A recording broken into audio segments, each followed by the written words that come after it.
iyadoo maanta ku beegnayd maalintii labaad ee ololaha doorashooyinka qaranka Somaliland uu lahaa xisbiga mucaaridka ee UCUD. dib waxaa degmada Sheekh gobolka Saaxil ku soo bandhigay awoodiisa iyo xuduudiisa taageero Cali Jaamac Caraale Cali Qaran iyo taageerayaashiisa tirada badan oo wadooyinka degmada Sheekh gobolka Saaxil ku soo gaaf wareegay. gabagabadii waxay isugu soo biyo shubtay xarunta uu ku leeyahay xarunta uu Cali Jaamac Caraale Cali Qaran uu ku leeyahay degmada Sheekh gobolka Saaxil, waxaana halka dadweynaha kala hadlay mas'uuliyad tiro badan oo dhammaantoodba hambalyo iyo bogaadin u soo jeediyay Cali Jaamac Caraale Cali Qaran. aynu ka rajaynayno in ay kor u qaadaan guud ahaan gobolka gaar ahaan degmada Sheekh.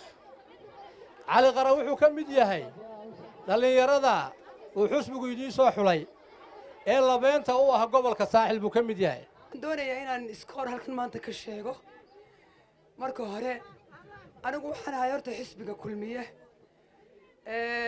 qamaamuurtiisa ugu waaweyn ee degmada, laakiin waxaa iiga muhiimsan intaasoo dhan oon maanta halkan doonaya inaan idhaahdo malaa idinku garan maysaane Cali Jaamac Caraale waa nin reer Sheekha, waa nin Sheekh ku dhashay, waa nin xuduntiisu Sheekh taalo.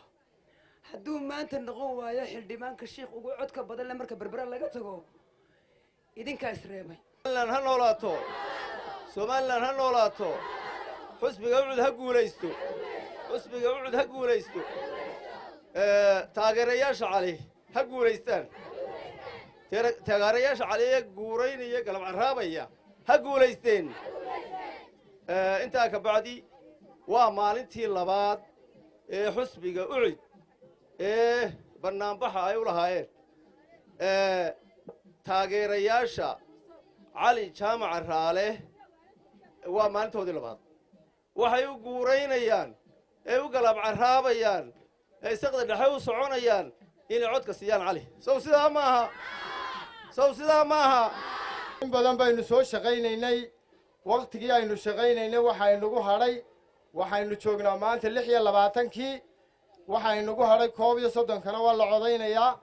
waxaan kula dardaarmayaa taageerayaasha Cali Qaran sida aynu u soo camirayno marka xafladda ay tahay maalinta codka inaynu u diyaar garowno meel kastoo miyo magaalaba aynu joogno. Cali Jaamac Caraale farta ma ku hubsanaa, ma u hiilinaa, ma soo saaraa, halkiisa ma dhignaa, innagana wax buu inoo tarayaa.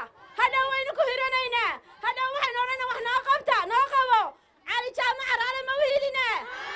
gabagabadii waxaa isaguna halkaasi taageerayaashii tirada badnaa ee ilaa saaka wadooyinka guclada iyo orodka ugu jiray soo dhoweynta Cali Jaamac Caraale Cali Qaran. degmada Sheekh runtii waa degmadaydii, waa meeshan ku dhashay, waa meel qaali igaga taala. runtii laba degmo doorasho gobolku ka kooban yahay, labada degmo doorasho midna waan ku kacaamay, midna waan ku dhashay. runtii degmada Sheekh waxay tabaysaa gacantii dawladda, way tabaysaa gacantii dawladda xoog bay u tabaysaa. waxay kaloo tabaysaa musharaxiintii golaha baarlamaanka way tabaysaa. insha Allah billaahi kariim degmada Sheekh waxaan u buuxin doonaa halka ay tabaysaan u buuxin doonaa. waxaan u dhayi doonaa halka damqanaysaan u dhayi doonaa biidmillaahi kariim. insha Allah waxaan rajaynayaa reer Sheekh inay si hagar la'aana siday maanta igu soo baxeen si hagar la'aana 31 May inay fartooda fandaalka ugu caawin doonaan insha Allah. waa Maxamed Cali Axmed Maxamed Kaabe, telefishinka caalamiga ee Ariel, magaalada Sheekh ee gobolka Saaxil.